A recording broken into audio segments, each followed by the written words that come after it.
Good evening and welcome back to the Silmarillion Film Project. This is session number 1 of season 6 of the Silm Film Project. We are extremely excited about this, not only because it is a new, I was about to say a new year, and it's totally not a new year. It's the same year it was when we finished season 5, but it's a new season. And not only is this any old new season, this is the season we have been waiting for. This is the season that we finally get to do the Beren and Luthien story. We've been anticipating this for a long time. For several years, I was thinking season 5 was going to be the Beren and Luthien season, but then we divided what had been going to be season 4 into 2 seasons. Which was prudent, and then, but now we're done with those. We finished up at the Dagor Bragalach at the end of season 5, and we are ready for the aftermath of the Dagor Bragalach. Of course, the Beren and Luthien story is going to be the primary centerpiece of season 6, the central story of season 6, but there's a lot of other things to figure out. So we will do that in a second. I am joined this evening by Nick Palazzo and Marie Prosser, our two lead writers here on Silm Film. Dave Kale, my co-host, couldn't make it this evening. He might be able to pop in later. But I know he's, he did a Beren and Luthien reading at his wedding, so Dave is going to be excited to be talking about Beren and Luthien this season. So first, before I get too far in and forget myself, though, just a couple quick announcements. First thing I wanted to announce is that this coming Tuesday, December 7th, I'm holding a special session. It's a special open house session designed for homeschoolers and homeschooling families. The Signum Academy is our children's program. Well, K through 12 program. High schoolers don't like to be called children, of course, and we have a lot of high schoolers in our program. But in our K through 12 program, we have our extracurricular clubs program, and we're also doing some language programs with schools as well. And I wanted to basically have a discussion with homeschooling families to find out more about the kinds of needs and desires that they have that we might be able to meet with Signum Academy. I believe that the Signum Academy has a lot to offer to homeschoolers. I think that we could do some really cool and fun things together, and I would just love to kind of talk with folks and see what are the things that homeschoolers would most need and be most interested in, and then see what we could do and how we might be able to help to meet some of those needs. There will be presents for all who come. I'm going to be giving gifts to those who attend. So I would just ask folks who are listening, if you homeschool yourself, your own kids, or you have friends who homeschool, to kind of spread the word. If you go to our signumuniversity.org website and scroll down a little bit on that first page, you'll see an upcoming events bar, and there's a big panel right there, the first one for this session, and on that page is a Zoom link where you can register for the sessions. I'm not going to be broadcasting it; it's just going to be a private meeting, but I'd love to hear folks. I'm looking forward to talking about homeschooling and homeschooling needs. And the other thing is that our space program. Our space program has officially launched this week. Is our first ever week of modules. Our December modules are running this week. All of them have begun. It's been awesome. We've got 44 students who are participating in this very first month, our inaugural set of modules. And next week we're going to be confirming our next set of modules. So we'll be announcing for sure the modules that are definitely running in January. And we will be also announcing the candidate list for February. So that's going to be happening early next week. Great fun at Space. We've had a huge response. We already have we've sold 120 tokens already, and so if you want to get involved in our new continuing education program, our new awesome fun courses, you should buy a token, and then you can, or multiple tokens, buy them for friends. They're fun to give away. So anyway, I encourage you to do that. signumuniversity.org/space. All right, those are my announcements for today. So here's what we're going to do today. Beren and Luthien, of course, is our main story. What we're doing now, for those of you who don't remember, for those of you like me who don't remember what happens at the beginning of a season because it's been so long, it was notably March of 2020 when we started season 5. So it has been exactly a pandemic ago that we started a new season. So just to remind folks about what's happening here. So the first goal is just to kind of get ourselves oriented and think through kind of the major organizational issues. The real first question is, what do we include? What do we not include? Right? What exactly are we going to cover? And then how are we going to cover it? What are some of the major priorities we want to do? Are there things that we want to bring in? Are there things that we want to push back?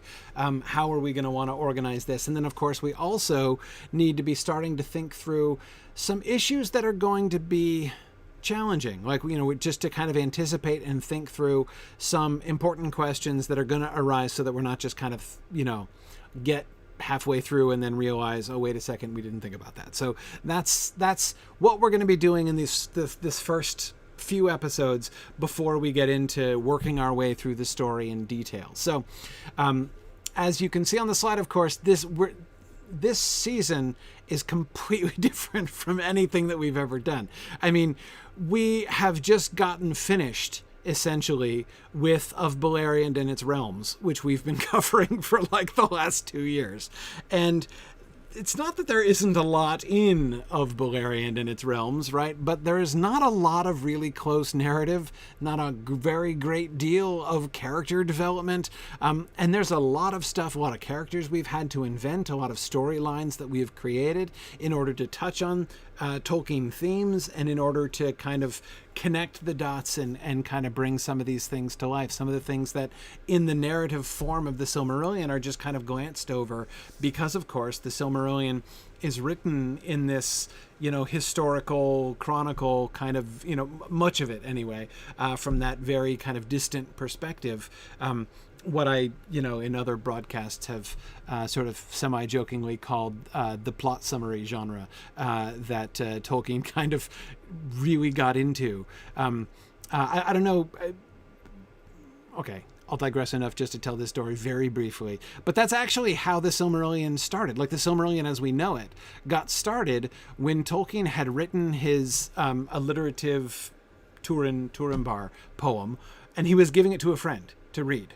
One of his colleagues, actually. So and because you may remember, he wrote his poem in like the alliterative, like Old English alliterative meter, and so he gave it to an Anglo-Saxonist colleague to read.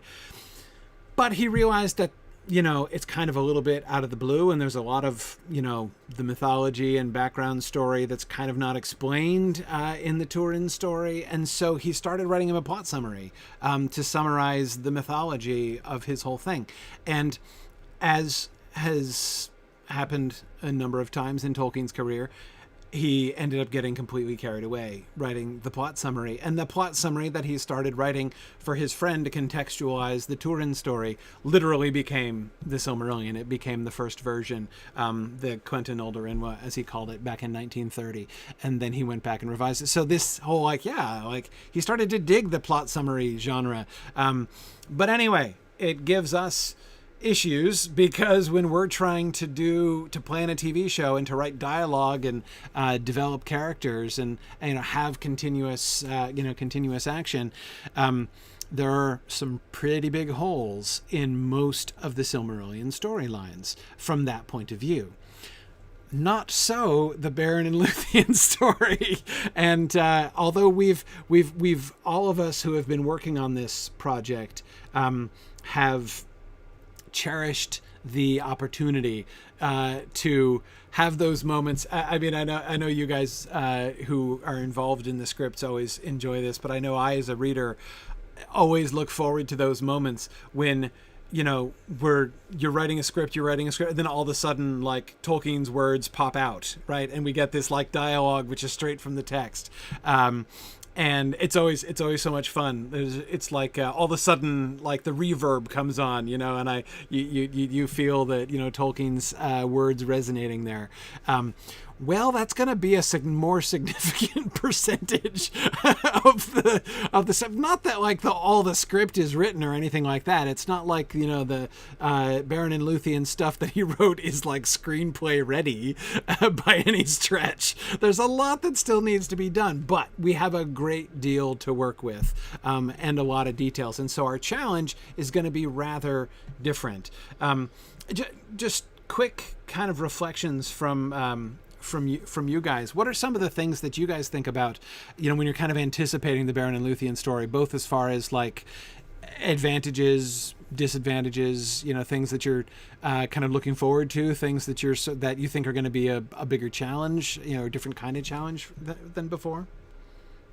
Well, one major thing is going to be the issue of the ending, right? Because the story isn't really written, like there's this huge like aftermath kind of epilogue that takes place in the Beren and Luthien story, and so it's deciding where do we end the season. Are they still alive when well, obviously they have to be still alive when we end the season, but has Beren died yet the first time? right yeah, right? That would actually be spoiler alert. All right, spoiler alert. Yeah, that would be a horrible piece of misdirection, wouldn't it? If we ended the season like with Beren dead and Luthien weeping over him, and it's like roll credits, end of the story. Thank you very much. Like, I think that wouldn't be a good idea, but it would be funny. Yes. Yeah. Well, or do we end the story with them waltzing into Menegroth? With Beren hiding his stump of a hand until he's asked to produce the Silmaril. Right. Yeah, I mean, it's one of the big decisions that we have to make is, it sounds like a funny way to say it, but like, what is our story, right? What is the story that we're telling? What's the beginning and what's the end of the story that we're doing? And because it can't be the whole thing. I mean, we know Beren and Luthien are still going to be around when Doriath falls, right? So obviously we're not going to end their story. Yeah, right. Exactly. They're going to be lurking in the background for season 7 and 8, right? Yeah. And 9, possibly, maybe multiple, seasons, depending on how much we get through between now and then. But yeah. So it's certainly not going to be a terminus in that way. So we really do have to decide what is the story arc that we really want to do. Because it could be, I mean, I see what you mean. We could really focus, like have this sort of Angband centric story, right? Really end with them, surviving and returning from Angband, but leaving Karkaroth running around mad and ending the season, that would be hard to do. I don't think we could do that. But I mean, the more we keep doing, I mean, it makes me wonder how easy it's going to be to squeeze everything in, because there's a lot. I mean, with the Nargathrond stuff and with the Sauron stuff, and then the Angband stuff, and then all the post-Angband stuff, right? Then the return to Doriath and the whole Karkaroth hunt, right? Which could be an episode all by itself, and then with Beren's death, right? And then the after-death stuff, the song before Mandos and everything. I mean, it's a lot. There's a lot of stuff. So yeah. And that is certainly going to be an interesting challenge. What do you think, Marie? What are your kind of big picture Beren and Luthien thoughts? I guess the characterization and portrayal of certain things is making me a little bit nervous going into it all. Right. In the sense that, like, obviously this is a love story, and when you read it, it's like, oh, what a lovely story. And it's like, okay, now we're going to put people on screen. So right. What exactly does Beren look like age-wise versus Luthien? And we portray their meeting by she's dancing in the woods. What does she look like? And then he's like, what, lurking and staring at her? That's kind of creepy. How does this actually look on screen? And then he chases her. And then he chases her. Right, and she's magical and it's fine. She can just stop him. It's not like she's in any danger. But apparently nobody told him no means no. Right, but the optics are not good on that. Yeah. There's a lot of stuff about it that it's like, wait a minute. We can't just...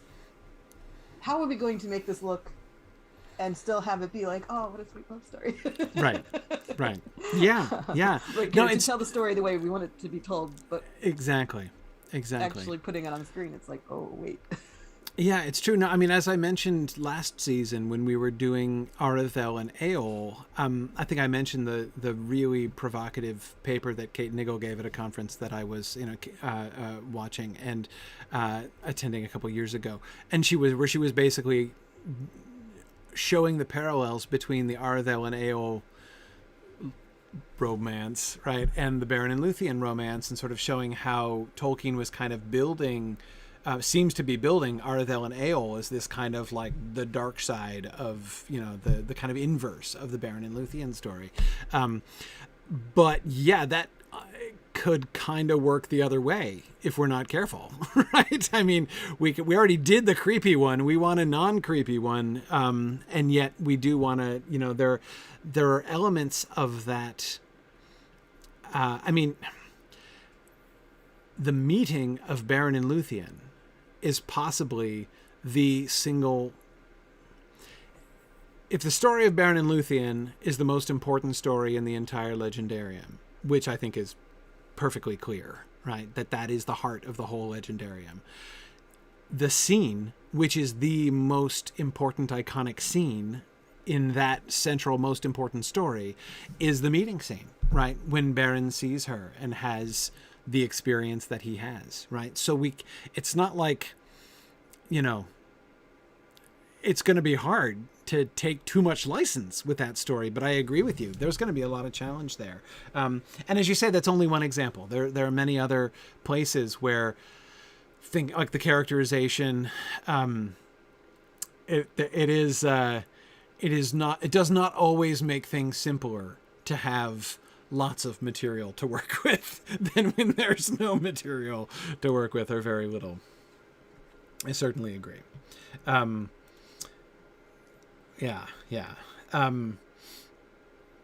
Okay, so some of the material we have, we will be drawing in various places from all three of the major published versions of the Beren and Luthien story: the Tale of Tinuviel and the Book of Lost Tales. That's the earliest version of the story. The Lay of Luthien from the Lays of Beleriand, the poetic version in rhyming couplets. And then, of course, the Beren and Luthien chapter from the Silmarillion. We've already been freely taking material from these already. In particular, of course, the character of Tevildo, whom we've already just killed off in the previous season, is taken from the Tale of Tinuviel very famously. But the Lay of Luthien in particular, I am looking forward to... I'm going to be leaning on that, I think, a little bit more during some of the Sauron stuff, especially. I love the depiction of Sauron and what's going on with him there. But anyway, yeah. So okay, so there's lots of stuff, and we're gonna be kind of doing what we've done in lots of places, which is picking and choosing our favorite stuff and what we think is going to go best together. Because, of course, the most important thing, the first thing that you should, as I believe to be true anytime anybody is doing an adaptation, the first and most important thing is that the story that we tell needs to be a good story, right? It needs to make sense. And so we want to pull together the stuff that we think is going to make for a really excellent story. Now, the scope, we were already kind of talking about this a little bit. We know for sure where we're beginning, right? We're beginning right after the Dagor Bragollach. So first age 457 is when we're starting, beginning within a year of the last episode of season 5. So we had, the sack of Dorthonion by Glaurung and company in the Dagor Bragollach last time. We had, of course, the death of Aignor and Angrod in episode 12, wasn't that was in 12, right? In episode 12 of season 5. So we're definitely having Beren and Dorthonion with Barahir's band of outlaws. So, I mean, it's going to take us a bit even to get Beren to Doriath, I think, because I cannot imagine us wanting to lose, Gorlim and the betrayal and the death of Barahir. And I mean, we had Barahir, was a fairly prominent character in the latter part of season 5. So we definitely need to give some closure to not only his story, but the story of the House of Beor there in Dorthonion. So we can't just cut to the meeting scene, start with episode 1 with Beren staggering through the woods, right? So anyway, and we've got to begin setting up Luthien's character. Now, we've already done some work there, right? We had Luthien's character already. The primary context in which we've introduced Luthien's character in previous years was in season 4. We had one of our major subplots of season 4 was Galadriel in Doriath. So we had, in particular, we did Galadriel's wedding to Celeborn. So her and Celeborn falling in love, and they got married at the very end of season 4, is how we did that. And so we introduced Luthien in that context because we had Galadriel and Luthien's friendship there. And so we had Luthien at several points, interacting with Galadriel, learning from Galadriel, even learning as well as teaching. So we've done a little bit of Luthien already. And of course, we had Luthien also. I was going to say a cameo, but that's not quite fair. We had an appearance by Luthien at the Merith Adorthad as well, at the beginning of season... That was 4 also, wasn't it? Yeah, that was 4 also. Yes, that's in season 4. Luthien did appear in season 3. Her main role there was Doriath was forming. Right. Well, I mean, it existed, but the threat from the outside and the spiders and all that. So her role was trying to figure out what her people needed at that time, basically. Right. So the whole, I'm not going to be a warrior princess, I'm going to do something else. Right. And that's more powerful in a way. Yeah. So her beginning of her story is there, where she is deciding that giving people hope and working to preserve art and peace and all of this is where it's at. Right. So exactly. we have that starting point for her before all the wars of Beleriand happen. Right. So we've done some context. Now, one character with whom we have spent very little time and whom we will need to establish at the beginning of this season is Daeron, right? And that's going to be interesting to establish Daeron's character and figure that out. Or reestablish him, because he did appear. I mean, we had him on screen. He was a fairly decent part of season 3. He was in a lot of the episodes where we focus on the Sindar in season 3. He was one of Thingol's primary folks that we had from the beginning, right? Yeah, and we show him as a close friend of Luthien, but we kind of did lose track of him, mostly because we don't spend a lot of time in Doriath in seasons 4 and 5. We spend a little bit of time there, but we're in situations where the focus is very political, and Luthien finds a new friend in Galadriel, and we don't really get much. There's not a lot of room for Daeron in those scenes. Yeah, he appears at the end of season 4. He's one of the guests at the wedding. At the wedding, right? Yeah. Right. Yeah. But yes, as far as who is he as a person at that point, he's a guest at Galadriel's wedding. Right. So right. We haven't forgotten about the fact that he's important, but it's hard because all of the other important we had Thingol, and then we decided there were going to be 4 important people, right? There's Beleg, and there's Magor, and there's Celeborn, and there's Daeron, right? Oh, Mablung, what did I say? Maglor, sorry, totally different. Yeah. Mablung is what I meant. Right. Beleg, Mablung, Daeron, and Celeborn.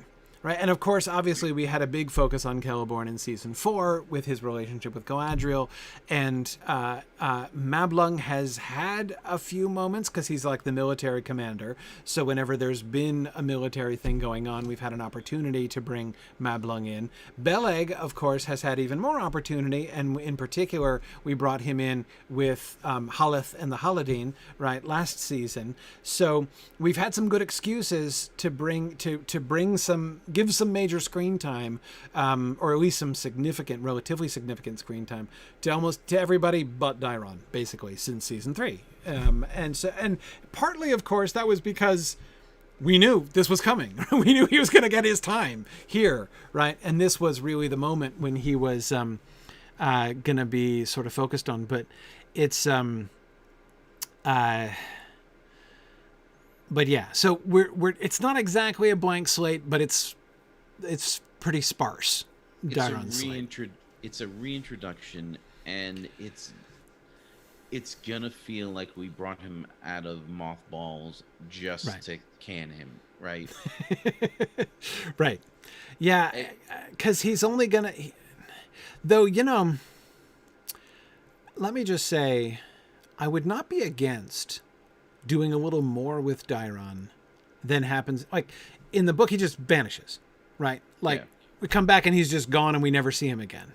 I would not be against giving a little more closure to the Daeron story. Or if not closure, at least, like, I mean, look, he's still available, right? Like, I feel a little bit waste not, want not with Daeron's character, right? There might be times when he could be useful. I don't know. I'm wondering. I don't know. I guess it's just, it's the, the possibility.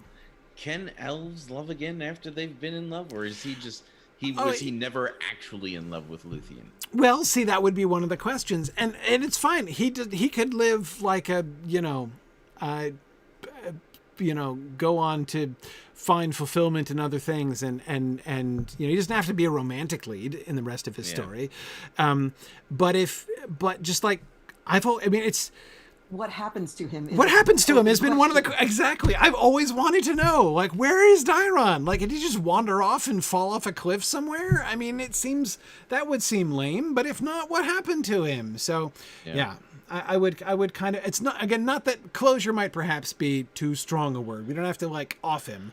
We don't have to produce a body, but if, anyway, it just might be worth thinking about. I have an idea, like a vaguest sense of an idea, because I've brought up before that at some point Galadriel is going to have to do a little bit of backsliding, because we've kind of brought her a little far in her character development. We have to kind of like take her back a little bit.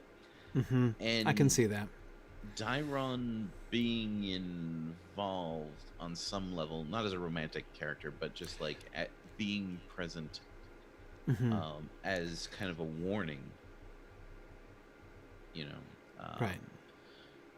might be useful there. Yeah. I could see that. Some kind of connection there with Galad or with Celeborn, right? I mean, maybe he,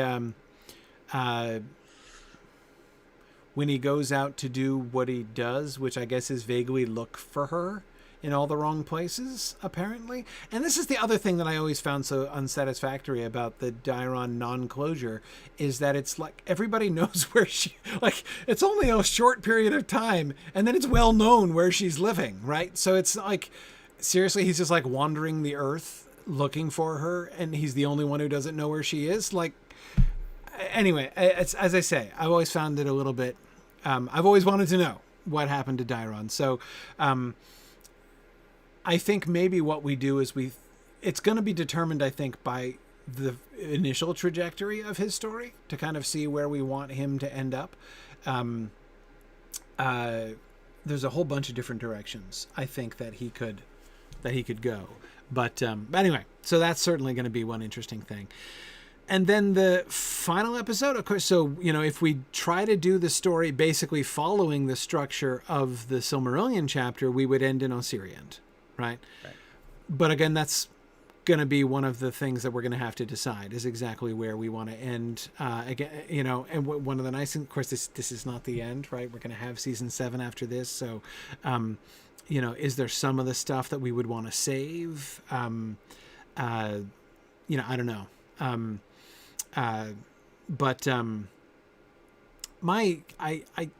think I agree that my own impulse is to end have the two of them walk hand in hand into the forest of Osirian, right? And disappear from view and credits roll. That's kind of my own inclination there.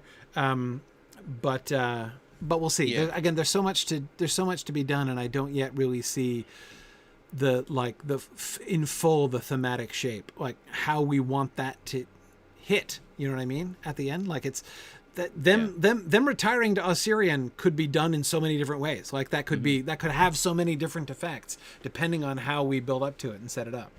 But the main effect that it has on the structure of the season is on what the climax of the season is, because that forces us to make the encounter with Mandos the real climax. Yes. In which case, we need to make sure that we're laying groundwork for that specifically. Right. Yeah, So that's absolutely. not just a new story that's coming out of nowhere. Yep, for sure. Yeah, and that's my first impulse. My first impulse is to make the Song Before Mandos the final. And the thing that's really fun about that is, of course, the confrontation with Morgoth will look and feel like the big climax, right? I mean, they are confronting the big boss. This is this huge moment. Luthien singing before Morgoth and casting him into slumber.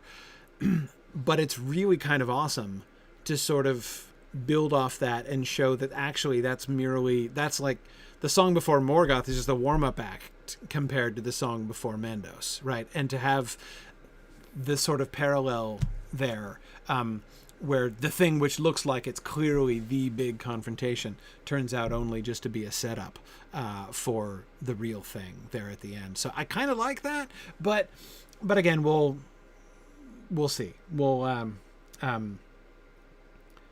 figure that out. Yeah, because then the challenge is always when you set yourself up like that, you have to really deliver with the final one.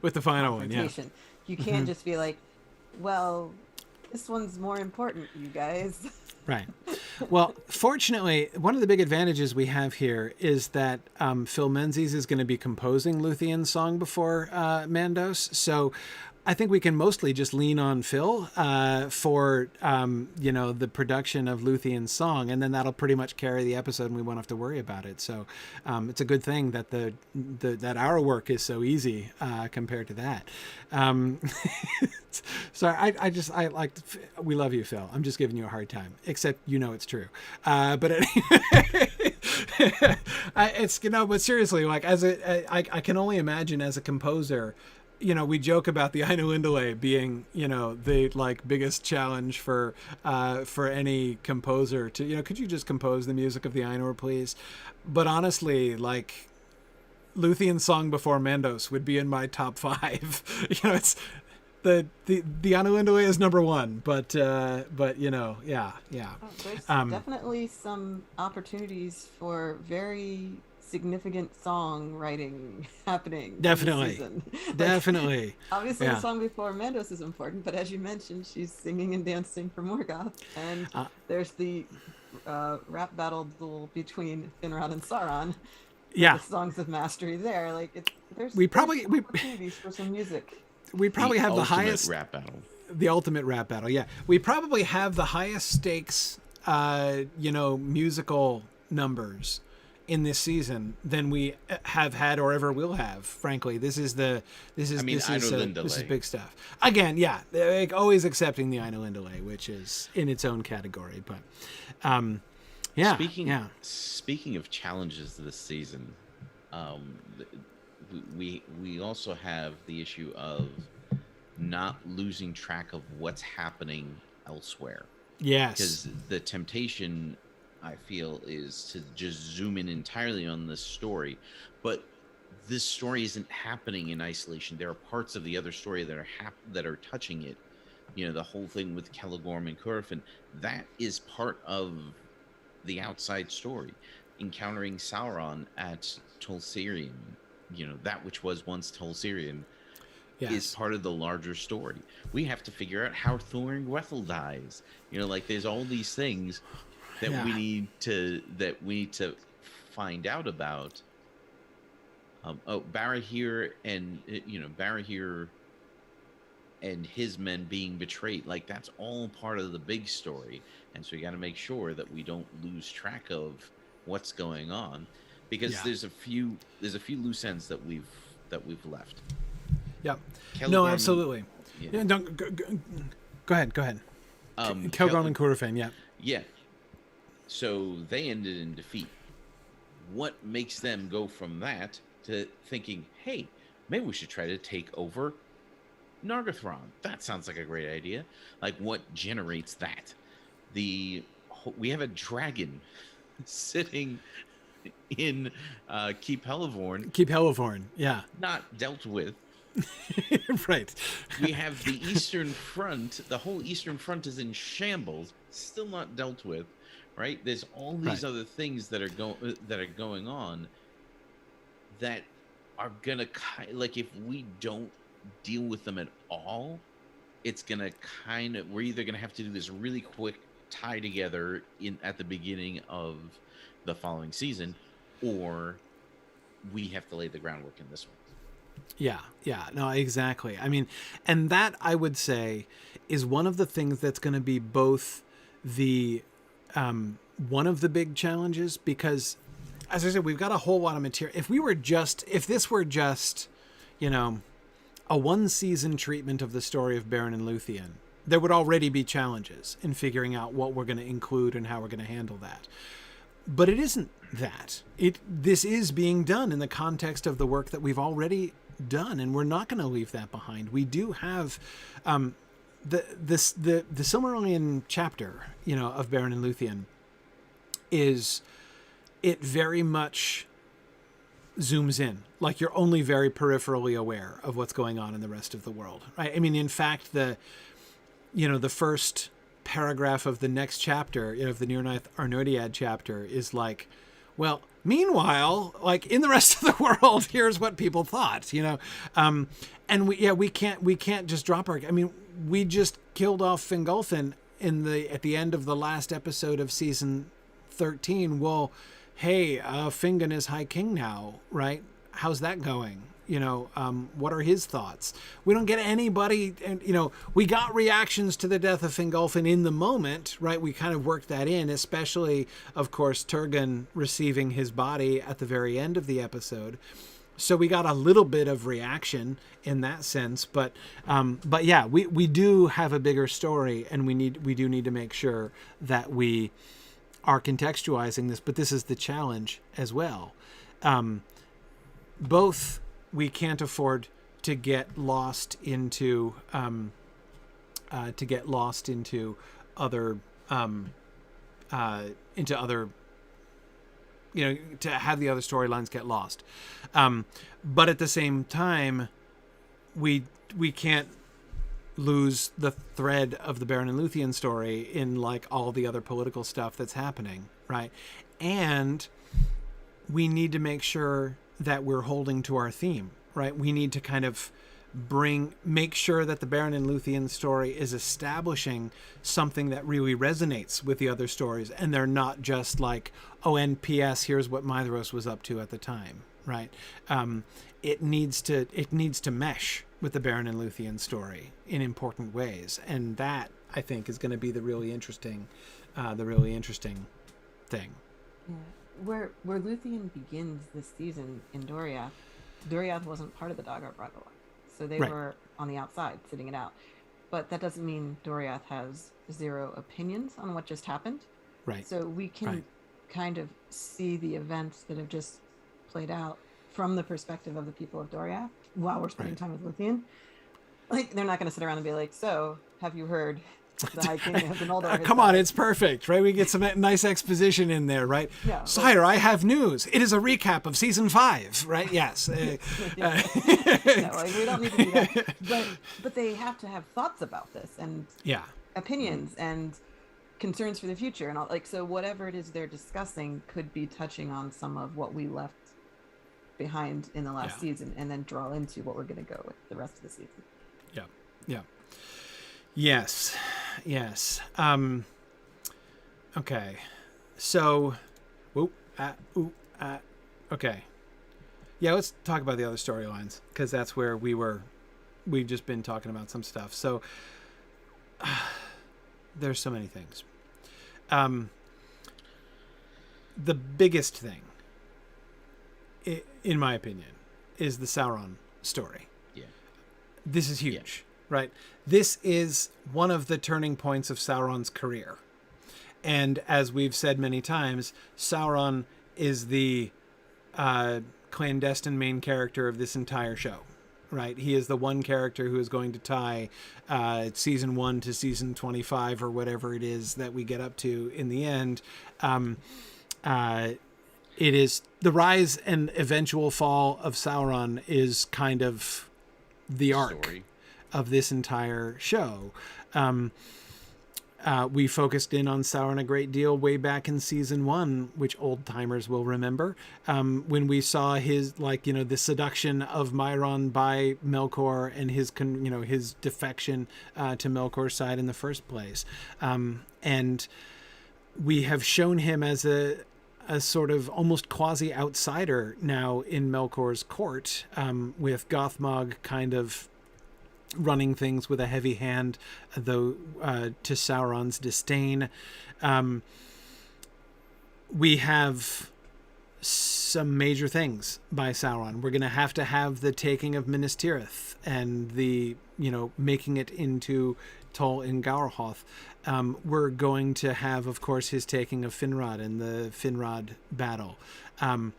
We have to, you mentioned Thorin-Gwethel, Nick. That's got to be very significant. Thorin-Gwethel has been a major character of ours. We have had Thorin-Gwethel be Sauron's primary lieutenant. I mean, she's been his right hand since season 2. So whereas in the text, her death happens off screen, right? And we're just like, P.S. There was a vampire named Thorin-Gwethel, on account of here's her pelt, right? Here's the, the bat hame of Thorin-Gwethel. Thorin-Gwethel, who is now dead, was a vampire. It was a vampire. That cool. It blew my mind in my first reading of the Silmarillion, because I had no idea vampires were part of the story, and it's like and there was a vampire. Thorin-Gwethel is wait, what? Yeah, I know. It's like time out. Right. There are vampires in this story. Yeah. He just tosses it off in one sentence, and then all we get is her carcass. It's so we've done much more with Thorin-Gwethel. She's been a very prominent character. And we need to close her storyline. We closed Tevildo's last time, and I was satisfied being slain and then having his pelt worn as a cape by Haleth was a fitting end for Thorin-Gwethel. For Tevildo. I'm happy with that. But of course, the wearing of the pelts of Sauron's lieutenants by the good guys is going to be a little motif here over these 2 seasons. Although, of course, Haleth does not disguise herself. But anyway, we're definitely going to... And then Draugluin too. Exactly, Alana. We've got Draugluin. Now, we know how Draugluin dies. Draugluin, at least in the text, gets a dramatic death. Point of order. I was rereading this. I cannot sanction having them send out werewolf after werewolf after werewolf to have the same effect, and then finally Draugluin goes out and the same thing happens to him, and then Sauron goes right out. It's just the same thing over and over and over and over again. It's like the battle strategy run by really bad AI, right? Yeah. Yep. Please, one time. Draugluin, then Sauron. Dragulu and then Sauron. Exactly. So we can defeat some werewolves in their approach to the bridge in some way. Exactly. Like, it doesn't have to be a one by one werewolves creeping over the bridge. Right.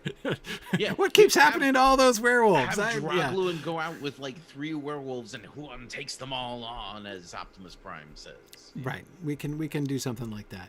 No, absolutely, I agree. But again, at least Dragulu in the text gets a boss battle, right? With Huan. Though I have to admit, well, anyway, we can talk about that more later. Anyway, so we got that moment, right? And as you know, Maria, as you're suggesting on the slide here, the defeat by Luthien of Sauron is a big deal. Like, it's an important moment in the story, even as told in the published Silmarillion. It's even, I say even in the published Silmarillion because I think it has an even more dramatic effect in the Lay of Luthien, in the poetic version, where we get so much more about, well, Thu, right? But the Sauron character, the necromancer character, and the confrontation with Finrod, and then the imprisonment and interrogation, and then the arrival of Huan and Luthien. It's longer. There's more of it, and so it kind of is a more prominent big deal in the poem than it is it told in prose in the Silmarillion. But of course, it's still being told within the semi-isolated context of the story of Beren and Luthien, which has very little interest in the implications of that story for elsewhere, right? And this has huge implications. I mean, this is not only a turning point in Sauron's career, this is a turning point in Melkor's entire strategy for Middle-earth in the First Age, right? I mean, Sauron was one of his major lieutenants, and the only one. Now, Glaurung has brains also. Gothmog does not, as we've depicted him, right? So when he loses Sauron, and how does that work exactly? Like, of course, the big question that we don't get the answer to in the text, but which we must answer: where does Sauron go? What does he do? Because, of course, in the Silmarillion, Sauron goes, I was going to say limping off, but he's flying. So limp, flying, bleeding, vanishing off into the distance. Fluttering, yeah. And we don't hear from him again until Numenor, right? That's it. You know, in the, now I know chronologically we would hear about him as Anatar before we would hear about him in Numenor. But in the actual text as you read it, if you read through cover to cover in the Silmarillion, we don't meet Sauron again until Numenor. Yeah, the only thing he does is he tries to surrender to Eonwë. Yeah, the possible repentance there. Yeah. Right. I'm in trouble. Right. Right. And and then we never hear from him again. So we don't know where he went and what he did there even, or why he showed up to surrender. Like, what was he even doing during the entire War of Wrath? Who knows? Not us. Exactly. Stealing back the hammer so that when Morgoth reaches for it, when they come for him in the depths of Angband, it's not there. It's not there, right? So that he can use the hammer later to bash down the gates of Minas Tirith. Yeah, right. Repurposing, exactly. But I mean, so we think about that, right? Even if we say he doesn't make an appearance until he comes forth, quasi-repentant or apparently repentant, or transitorily repentant, or whatever he is, right? Whatever we decide he's going to be there at the end of the First Age. Even that is how many seasons from now? A bunch of seasons from now, right? We cannot possibly do without Sauron for that long. Like, we will want Sauron. And anyway, so yeah, there's that's going to be a big decision for us to make, because it's going to have major consequences that are going to determine a lot of what's going to happen for the next many seasons. What role is Sauron going to play from now on, between now and the War of Wrath, right? As I don't think he's just going to go into retirement and become a hermit until Eonwë, rounds him up at the end of the First Age. No, he definitely is up to something, and we'll have to figure out how to bring that into the rest of the story. Because if he flees into the east and does something that isn't part of the Balerion storyline, then it's not seemingly part of the Balerion storyline. Unless we make it part of the Balerion storyline when the Easterlings come in, and right. so we can do stuff with him that ties into where we're going. Yes. The Temptation of Galadriel. Okay. I'm just spitballing. Well, I mean, we can't lose track of Galadriel. We can't lose track of Sauron. Right. Well, that's the thing. Combine forces. Right. Exactly. With Galadriel and exactly. Both of them who have headed over the mountains and wandered where they thought they were going to be off screen, but no, right? They can, yeah. Okay. And then they can meet Tom Bombadil, so that'll be the cameo for him because he's also over those mountains. I forget, by the way, what was his cameo in season 5? Did we forget him? No, we had something. Oh my gosh. Did we forget? I can't forget remember Tom either. Bombadil I was just 5. thinking of that same thing. Yeah, it's been, so again, for people who are new, this has been one of our rules. We have a Tom Bombadil cameo in every season.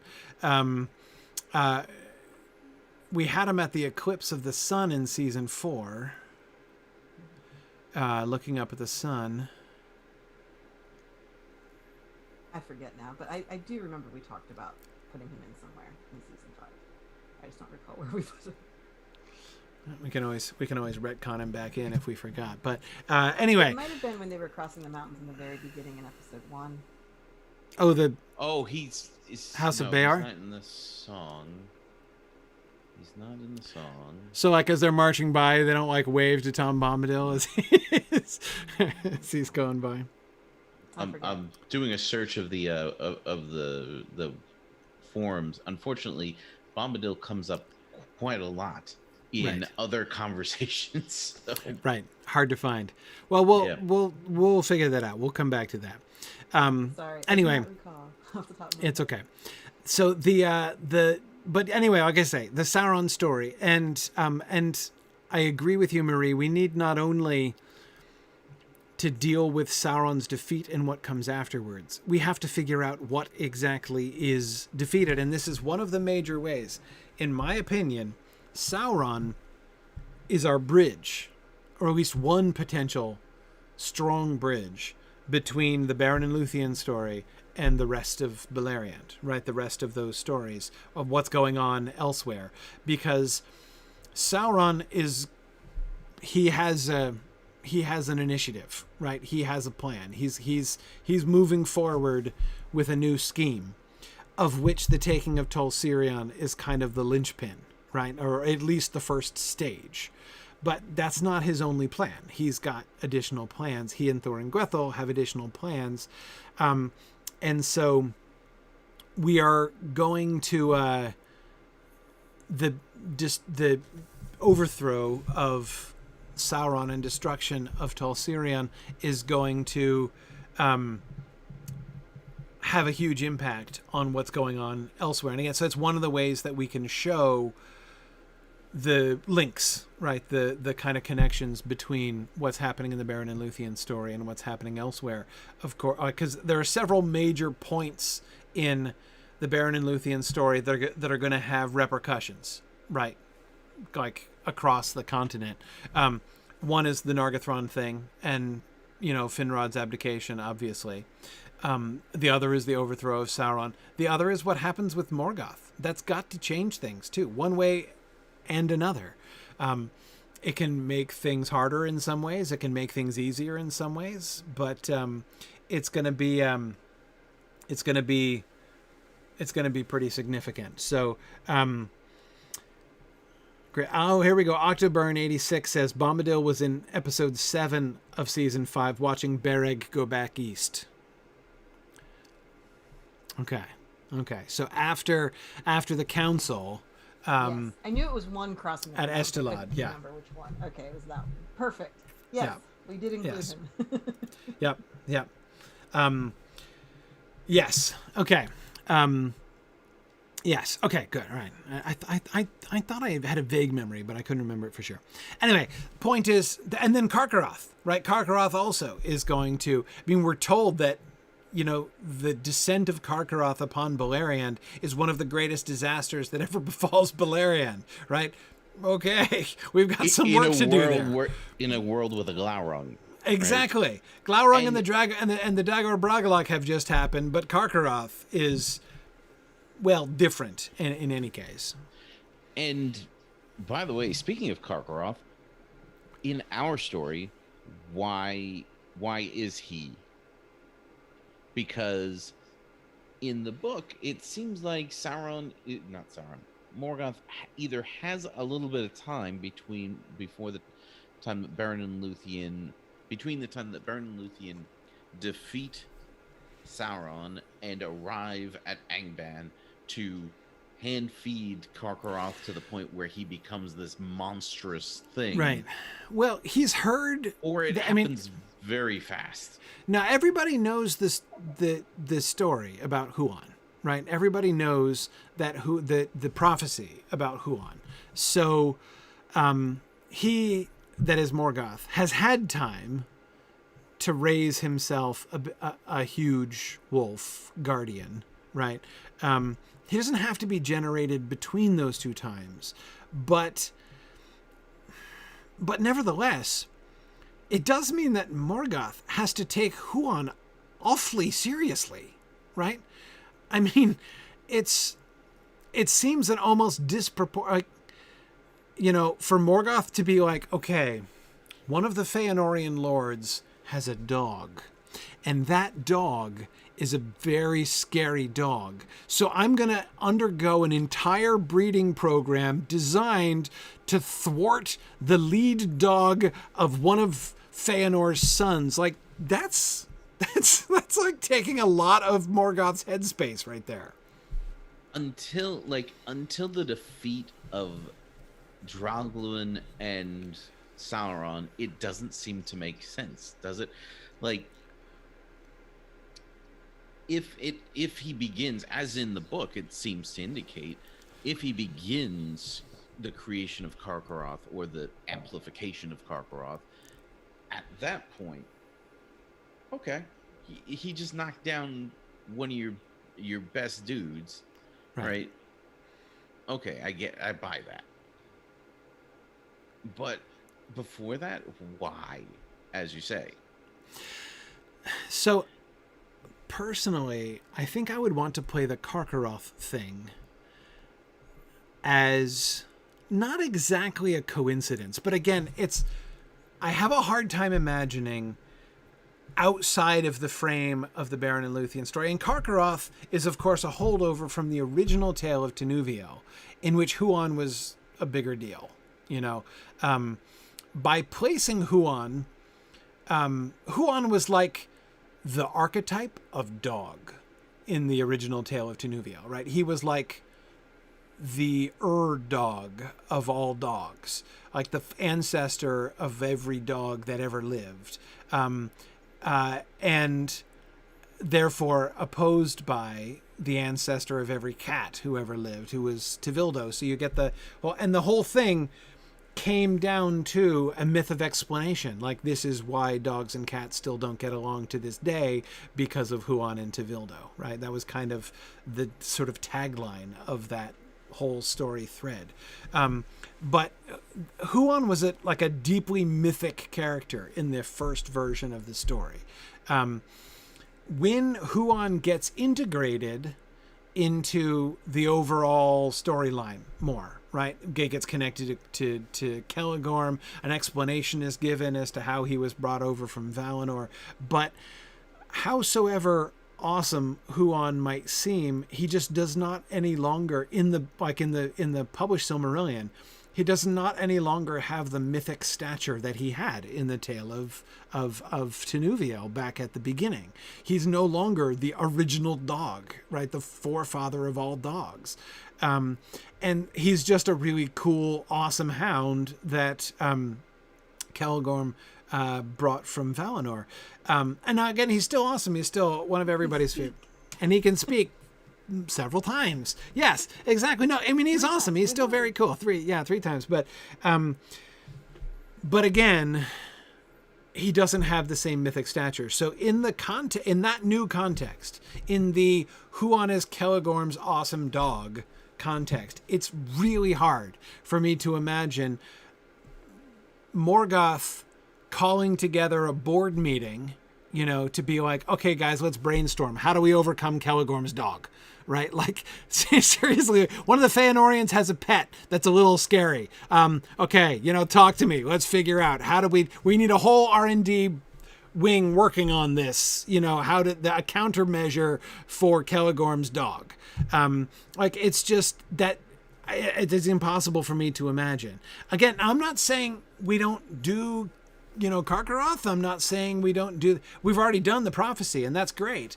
But my vote for this would be that we make it something like serendipity, a coincidence. Yeah, exactly. Yeah.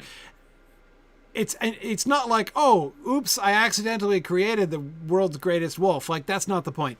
But the point is, like, for other reasons known to himself, Morgoth is going to create the biggest wolf of all time. And then it's going to turn out like who will be the fulfillment. I mean, the prophecy was made for a reason, because it was going to be fulfilled, right? And so when it comes to cause and effect, all I'm suggesting is that we turn around the cause and effect, right? The wolf, the prophecy is the cause, and the wolf the effect in the story, right? Because they know the prophecy, they're like, okay, we got to make with generating the world's biggest wolf in order to fulfill the prophecy. All I'm saying is that Karkaroth is the cause and the prophecy the effect, right? That it was a foretelling of Karkaroth that led to the prophecy in the first place. Karkaroth is kind of like what Morgoth did when he saw what Sauron was doing with the orcification project. Yeah. Right? Like, Sauron makes these dark, twisted elves, and Morgoth's like... right. Bulldog. No half measures around here. None of this namby-pamby elves who worship me kind of thing. No. That's not what we're doing. Yeah. Like, sure, your werewolves are cool and all that, but we've used them on the battlefield, and they do get killed. So what if they didn't? Right. What if they were bigger and stronger and meaner and crazier? Right. Yes, this werewolf thing... It's got some merits, this werewolf idea, right? But I'm thinking more. I'm thinking bigger. I'm thinking like one big old tank wolf. And here's the other thing that we have. He just had somebody come and knock on his gates and humiliate him, right? Wouldn't it be nice to have a large, feral, hungry guard dog who will just eat out of hand any obstreperous elf kings who come beating on his door in the future, right? Let's not have a repetition of that thing, right? Out of hand, so to speak. Yes, exactly. Specifically go after the hand. That's it. Yeah. I want all elf lords to be missing one hand, please. Thank you very much. Bare minimum. minimum. Yeah, absolutely. So yeah, I think. And then it just turns out, of course, that Karkaroth is the wolf that was foreseen in the. I mean, there's a reason the prophecy was made. I mean, honestly, that's one of the things I've always liked least about that storyline in the original. I don't like the prophecy being the cause and Karkaroth being the effect. Like, normally, when you have prophecies. And somebody goes out of their way to either make a prophecy happen or not happen, that act almost always backfires on the person who does it, right? I mean, like Oedipus being the most classic example of this kind of thing, right? The further you go out of your way to try to prevent the prophecy happening, the more you're likely to guarantee that it does happen, right? But the same is true the other way around. If you hear that there's like a prophesied, king who's going to return, and you do everything you can to kind of cast yourself in that role and be like, I'm going to make the prophecy happen, it's unlikely to happen, right? I mean, normally that's like the normal trope. So the fact that it kind of pans out for Morgoth to do it that way always kind of bothered me a little bit. I mean, he is Morgoth. He's allowed to like make his own prophecies and then make them happen by his own power. Yeah, I know he can. It's true. I agree that if he were a human character, I'd be like, yeah, you can't just do a self-fulfilling prophecy thing. That's not you can't just make it happen. You can't just make it happen. So I wouldn't object if it. I know, but it's. I think it'd be cool now. But we could introduce a distinction here. By the way, Morgoth probably hasn't heard of the prophecy, right? Because again, like, he probably doesn't collect prophecies about his enemies' pets, right? I mean, honestly, like, seriously, does he care? Like, I don't know. But Sauron would have heard of this, right? So if Sauron, when Huan shows up, if Sauron is like, oh, I've heard the prophecy and it's on, right? But Morgoth, kind of accidentally actually fulfills the prophecy, like that would seem to me to kind of work a little better. The villain who is present when the prophecy is uttered on screen is Glaurung. Yes, it's Glaurung. In the finale of season 4. Right. So presumably Glaurung knows about this, and Glaurung probably doesn't care. Right. But he probably does not care. Who did he tell? And that we did not see. So we can do with the information what we want to as far as continuity with film goes. Well, we can have, we need to do something with Glaurung anyway, so we can give Sauron and Glaurung a power lunch, in the first part of the season. We're going to have to figure out something to do with Glaurung, aren't we? I mean, we would have to get him out of Keep Hellthorn first, unless Sauron is the one who gets sent off to do it, in which case, like, why are they talking about Celgorm's dog here right this second? It's... You just have to bring the dialogue around to that somehow, right? Yeah. Oh, yeah, somebody said a funny thing about this dog during the battle that I happen to remember, yeah. Seems likely to come up. Like, the only way... Like, it's very convenient if we have somebody tell Sauron this thing now, at this point. Like, it's right. Just... Ugh. It's a little on the nose. Yeah. Well,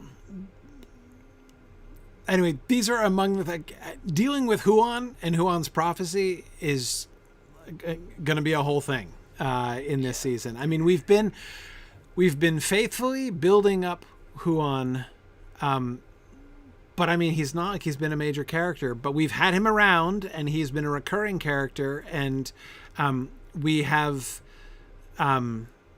sort of seen him be awesome in various ways. My favorite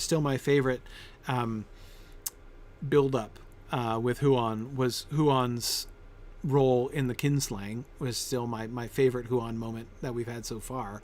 But anyway, I think that in general, if we can create situations that are open to interpretation, that's always better.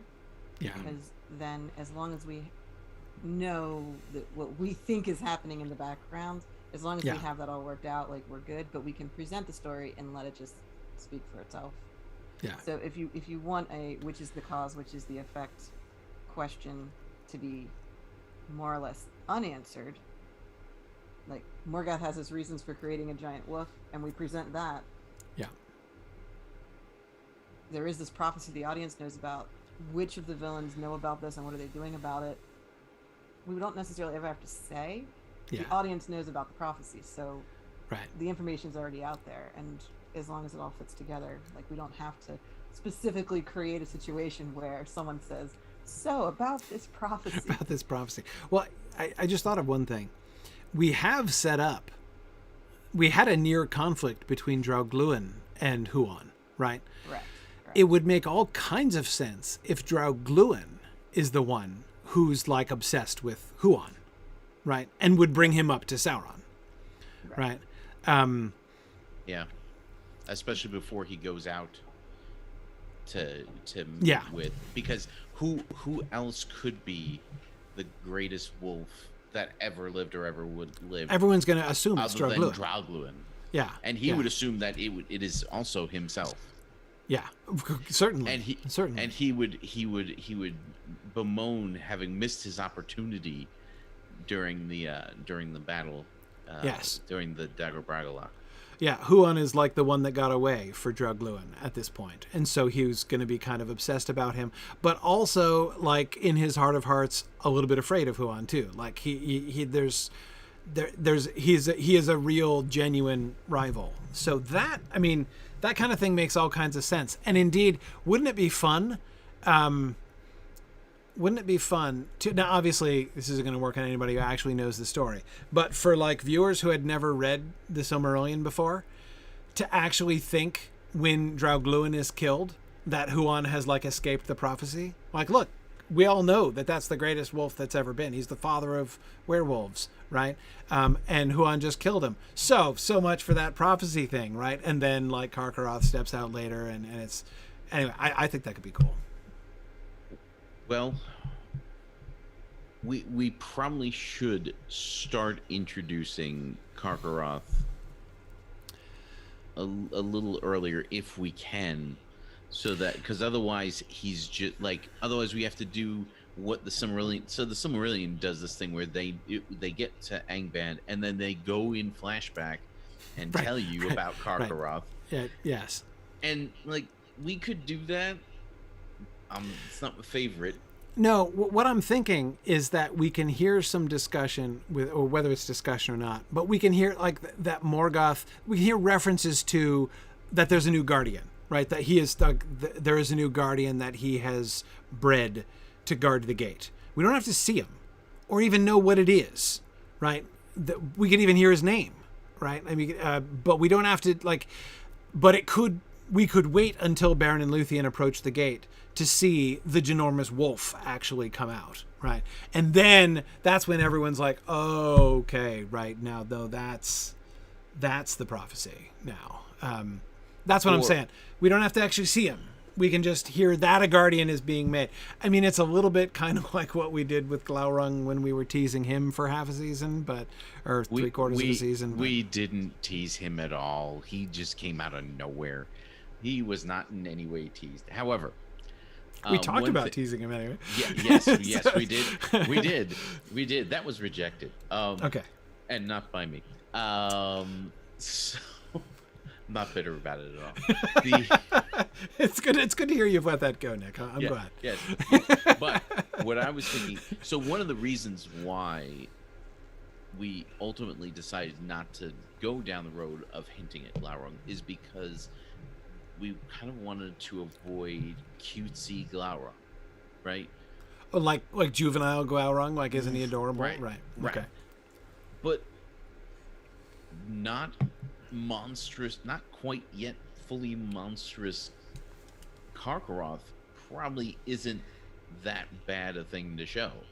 And maybe showing like in just kind of like an offhand thing, like Morgoth is like throwing food down to a group of werewolves, and one of them kills one or more of the others, and Morgoth's like,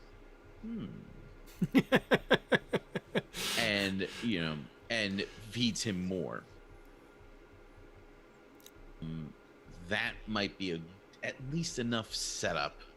Yeah, and as long as he has some sort of distinctive marking so that when we see him again, we're like, oh no, it's that one. Right. The feral puppy from earlier on in the season. Right, and we can do both things. Yes. Because if we have a scene in Morgoth's throne room and he happens to be tossing meat to a wolf, like that is just a thing that's happening. And if there's news in Beleriand of a new guardian on the gates of Angband, yes, that's a separate thing. They're not connected until we see the wolf at the gate. I like that a lot because it drops different unrelated threads and draws them together. I like it. Yeah, and while still leaving something for the reveal, especially in the context of the Huan prophecy, right? So that it will not be obvious to connect all of those dots that this is the culmination of the prophecy until Beren and Luthien show up at the gate, and then it's perfectly obvious, even though Huan is not himself there at the time, right? But it will now be clear the collision course that Karkaroth and Huan are going to be on. Yeah, and the wow, this just slipped my mind. So yeah, and well, it avoids us having to, as has been mentioned, having a scene of presenting the greatest wolf that has ever lived. So, that's fantastic. But it also gives us the opportunity to have. So this could be a scene very, very early on, like for example, when Sauron is being given permission to go ahead and take Minas Tirith, perhaps as a reward for having it orchestrated the final defeat of the men of Dorthoni. Maybe.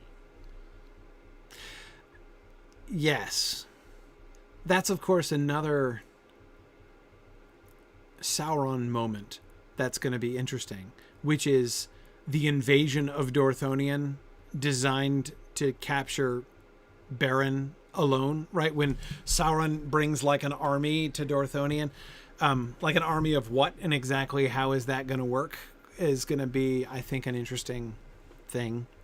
And by the way, of course, we know that Beren is going to be having Shelob encounters on the way south from Dorthonion. And of course, having established a pre-existing relationship between Sauron and Shelob, we could possibly take advantage of that there as well. Especially since, by the way, of course, Tower Nefuan in Dorthonion is going to become Mirkwood, right? So I'm just saying an invasion of spiders, kind of topical, right, when it comes to that. So it's various things which could occur. Yes. Now, let's talk about... No, I was going to say Nargathrond. Let's not talk about Nargathrond. Let's talk about the Forest of Brethil instead.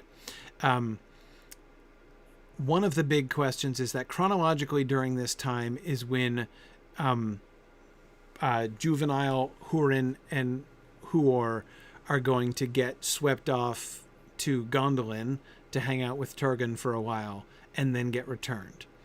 And this has been a moment that we've been kind of already thinking about and observing the awkwardness of. I don't know what you guys think about this. My vote would be to not do that in season 6 at all. I think that my vote would be to have that be episode 1 of season 7. To kind of go back. It can be a flashback. Yeah. I mean, it would be a flashback. But yeah. Doing a flashback like that at the beginning of the season to kind of set up what's going to be the story for the further into the season, that's not the same thing as just randomly, here's a flashback about this thing that that's suddenly important right now, Right. Yeah, no, so it would be it would be it would certainly enable a great deal of setting up of the Dagor Braga, of the Nirnaeth or Nuidiad, and in particular, of course, Turgon's decision to come out. Right, one of the major subplots of season 7 has got to be the Gondolindrim, right? The decision to go in the first place, what happens when they go out, and then Hurin and Huor protecting them and enabling them to escape back in at the end. Like, it's not the only storyline, obviously, but it's a big storyline in season 7. And so it just seems to me that therefore having them in Nargathrond, in Gondolin, I'm doing horrible with my misplacing of names tonight, having them be in Gondolin in episode 1 would just make all kinds of sense, would be the logical start to that whole plot line, really. I agree that we want Gondolin to appear in season 7, episode 1, to set all that up, and we want to introduce Huan and Thor as characters in Gondolin at that time, because they are going to both be major characters throughout all of season 7. Yes. They're going to be fighting in the Nernice, and we're going to care a lot about that because we're going to know them. So if we introduce them in season 7, episode 1, and we introduce Turgon and where Gondolin is at that time, we're setting everything up that we need. So all I think that would be necessary or useful for this season would be to establish that Galdor, who is a character we know, has these 2 sons, and then suddenly they're gone, and he doesn't know what happened to them, and like it's a little bit of a mystery as to where they went. Like the disappearance of his sons could be mentioned, of news or something we do something with, and then when we show them in Gondolin, it's like, that's what happened to them, like, so that they're not just in Gondolin. Yes. Why are there these 2 random human boys in Gondolin? Yeah. Right. Well, like showing, like it wouldn't hurt to show the flashback back to their initial disappearance either. And also we have actually also dropped the information very offhandedly, dropped the information that his 2 sons were in fact being fostered in Brethil at the time of the Dagor Bragalock. Yes. I for whatever reason, my brain is fast forwarding to the Daggoroth. Daggoroth, which is just we're not. That's not within the purview of what we're doing. We might not get there. Yes, exactly. Yes. Yeah. No, I agree. I think that's just right. I too would want to see their disappearance, but I like that. If we just establish that they have vanished, I would be perfectly fine actually with having, although their disappearance has to be earlier on, to actually start the contemporaneous action of season 7 with their return, basically, when the Eagles bring them back dressed as elven princelings, right? And have that be the thing which kind of kicks off the action of season 7. It would be playing with the timeline just a touch, but nothing like we've done before. So that would still be, I think, okay. I mean, they're going to have missed the Dagor Bragalock anyway, and it's, 10 years are going to happen during the course of this. It's going to be easy enough to mention that Galdor's sons are missing, because we're going to have to check in with Fingon, the new High King. So Galdor's right there. So that's going to be super easy to have it mentioned that the boys are missing. And then we can just not, maybe we bring it up again later on in the season so people don't forget that we still have 2 missing human princes somewhere, and then we start with that in season 7. So I think that would be the easiest way to handle this situation. So Nargathrond, briefly, we have several elements that we're needing to bring about. Getting Orodreth there is going to be easy once Minas Tirith is taken, right? They're going to have to flee. Gilgalad was there with him, right? So we're going to have him come down, and Orodreth is going to have to decide to send Gilgalad down to Círdan. Okay, so and having Orodreth then come in and essentially be Finrod's heir is easy enough to do, given their relationship.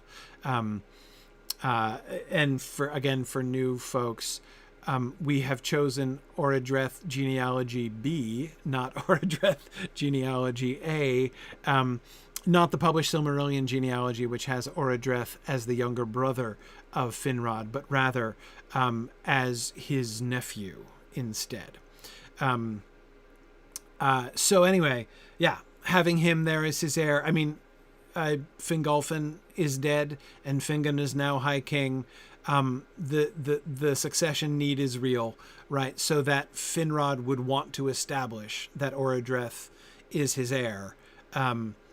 I think would be good. And we would want that. We would want there to be a sense, like Finrod would have a sense of an orderly success. Should anything happen to him, that there would be an orderly succession in Nargathrond, which is going to get screwed up by Curufin, essentially, right? So, like, by having that, playing off of what we established in the last season, right, with this whole Elven kings figuring out that having an heir is a good idea business that we did and with Finrod, of course, being at the whole center of the change theme of season 5. Again, will be very natural for him to, have those conversations with Orodreth and with, the members of his household there in Nargathrond, which will therefore make it seem more sketchy and dubious when Celgorm and Curufin come in and take over instead. But the question is, why do they come to Nargathrond in the first place, right? Right. They were in East Beleriand for the last 2 seasons, and Feanorians haven't had much to do with West Beleriand at all, so we do need to give some pretext as to why they're there. They are refugees from their own lands and on account of invasions, but still, why Nargathrond? So the only incident that's happening early in the season that would explain things changing is the fall of Minas Tirith, and or just people fleeing from Minas Tirith to Nargathrond for safety. So if Celgorm and Curufin are somehow involved in that would get them into Nargathrond very naturally. But besides that, they would just have to decide to knock on the door. What if they do have Celgrimbar with them? Yes, with them. And he is very good friends with Orodreth. With Orodreth, yeah. So there is a connection. We just have to figure out how to use this connection to make a story. Yeah. One thing I have been considering was the possibility of they leave Eastern Beleriand in disgrace after their defeat, which was kind of their fault, right? Mm-hmm. Like, as far as the way that we've told that story, and like they show up back at the Pass of Aglon. Is it the Aglon? Yeah, Anok is the one on the other side, right? The Pass of Aglon, and Maedhros has already retaken it, and he's just like, "You're superfluous." Right. Why would I give this back to you? Right. Come back in a few years and we'll talk. Like, if you guys, there's a lot going on over here and you're not helpful. So I can see 2 different things, which could potentially both be happening, by the way. These are not, I think, mutually exclusive. One would be, Nick, what you're suggesting, which is basically Maedhros breaks solidarity with the other Feanorians, essentially. That he's like, okay,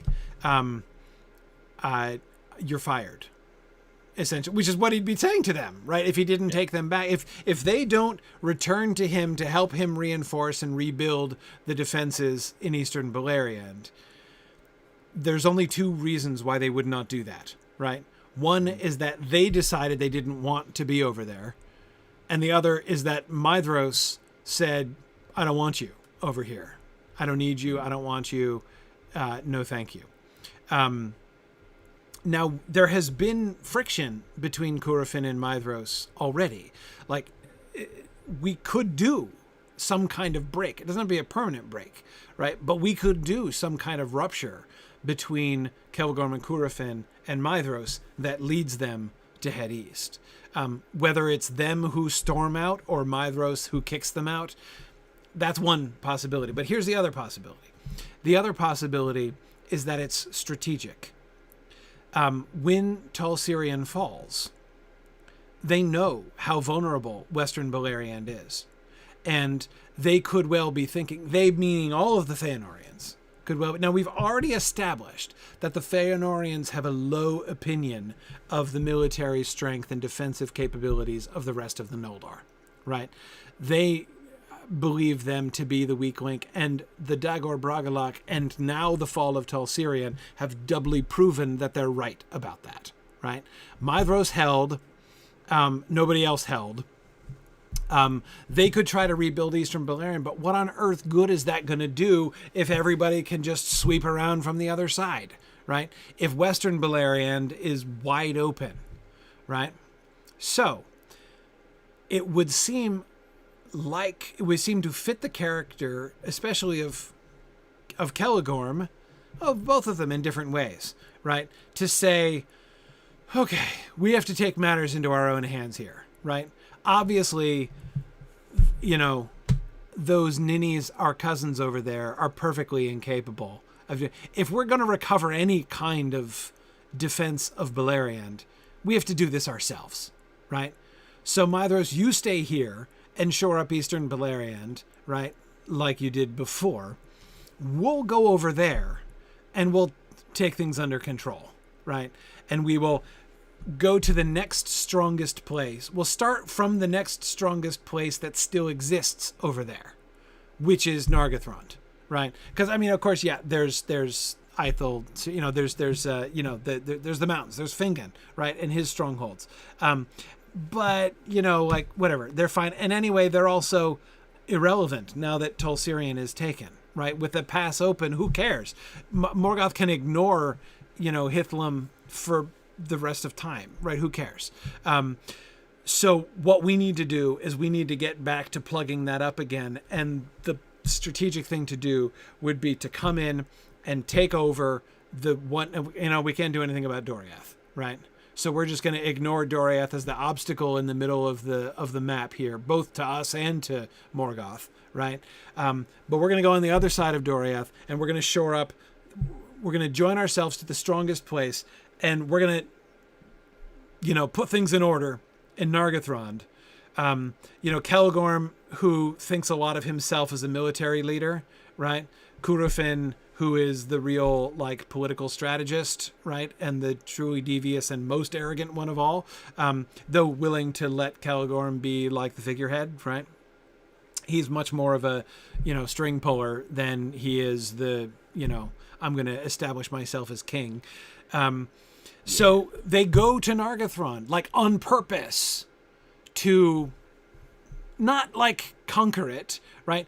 But to at least influence it. And ideally, sooner or later, they're going to be in charge of the military and can move from there to like retake Tol Sirion and then build a real defensive structure at Tol Sirion so that we can get now a Feanorian defense on both sides. And maybe we can finally get things back ship shape down here in southern Beleriand.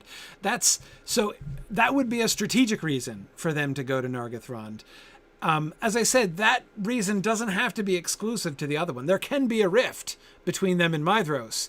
And then Curufin is like, well, fine. I have another plan anyway. Let's go over here where we can set up our own thing and let Maedhros do his own thing over there. And then, you know, we'll worry about him later. You know, so both things could potentially happen. Yeah, Curufin's plan needs to have ambition as part of it. So, yeah. So what you're saying fits that, and that I think works pretty well. The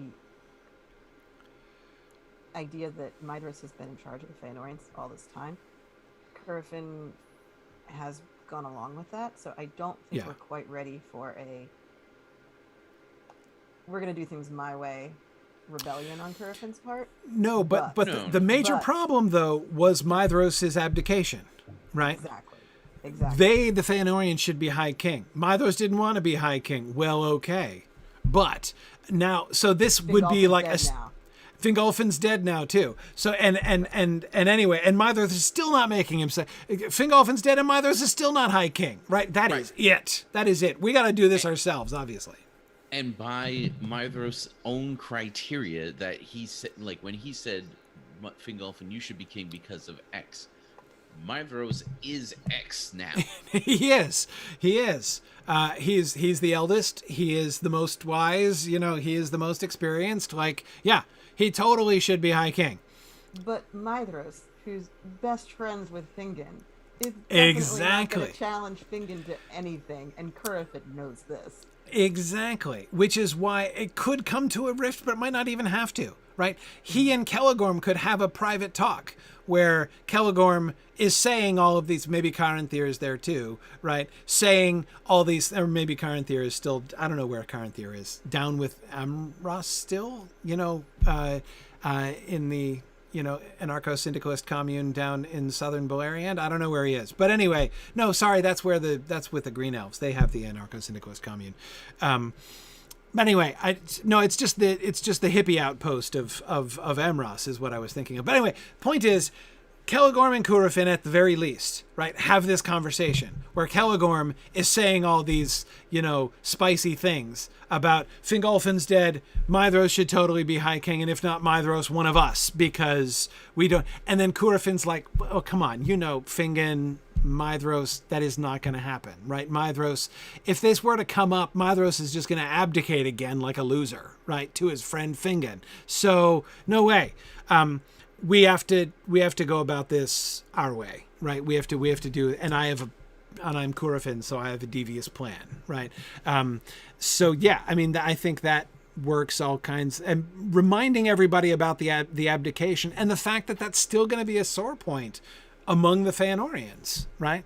Magor is the only one who kind of puts up with it, right? Caranthir, Celegorm, and Curufin are still like actively resentful about the abdication. They're resentful, but going along with it.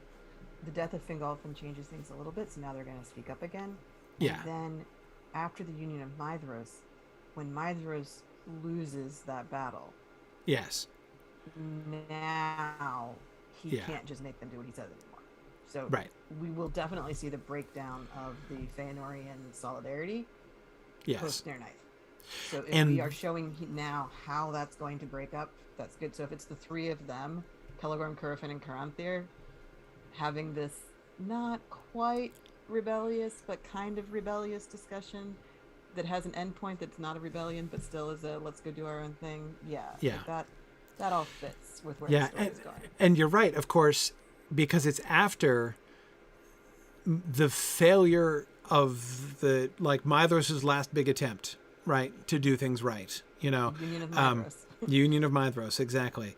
That is, when that fails, Maedhros is going to lose a lot of stature with his brothers, right?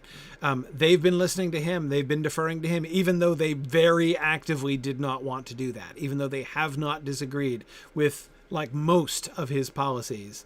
But they've maintained their solidarity and they've gone along. But at that point, they're done, and he's done. And of course, one must notice that it is after that point that the kinslayings start happening again, right? Yes, indeed it is. Yes. So showing how Maedhros is no longer driving the Feanorian bus at that point. But yeah, so it would be really important, I think, for us to set that up here in the beginning and give them this kind of political and military reason to go as Captain Button says on Twitch, I agree, having them show up and offer themselves as military advisors, right, would be good. I bet they don't have any cavalry at all, clearly, right? In Nargathrond, right? Yeah. I don't think they have. Yeah. They have horses. They have horses, but they don't have cavalry. They have rangers, right? Who probably some of them have horses, I imagine. Yeah. Right. But then so Celegorm can come and be like, hey, look, you've got a whole lot of territory to defend. You know what you need? Cavalry. Oh, hi, here I am. Experienced cavalry captain, greatest cavalry leader, in Beleriand. So isn't that nice? So I can help there. You don't talk about that little thing that happened with the werewolves. We don't talk about the Pass of Aguilon. Yeah, that's right. But anyway, yeah. Fresh from the defeat at the Pass of Aguilon, exactly. We come to you. That's it. We're the greatest cavalry troop. Just don't ask us what we've been doing lately. Anyway, yeah. So. And Curufin just as advisor, because he's totally chill and backstage, right? He's not putting himself forward. Curufin never puts himself forward for anything because he's way too devious for that, right? Yeah, no one in East Beleriand calls themselves a king. Right. Maedhros is Lord of Himring, but he's not king. Right. Finrod's a king. Fingon's a king. Currifin and Celegorm, they would like to be kings too. Right. That seems like a good... Can we just be a king? I just want something to be king of. Right. It seems like a nice gig. Yeah. Is anybody signing up to be subject to me? That's right. That's right. Fantastic. Yeah. Thank you. I have exactly. I have Carinthir just assumes that everyone wants to be a subject. Right. Exactly. Which is why he has so few. Exactly. What are we going to do with Carinthir, by the way? He's got to get back into Keep Hellithorn after the dragon's gone. Oh. And he's got his relationship with the dwarves. We probably have a dwarf storyline to tell, because this is the Luthien story. I mean, with the Silmaril and everything, like we do need dwarves around. Yeah. Oh, speaking of dwarves, the Nauglamir. Yeah. Okay.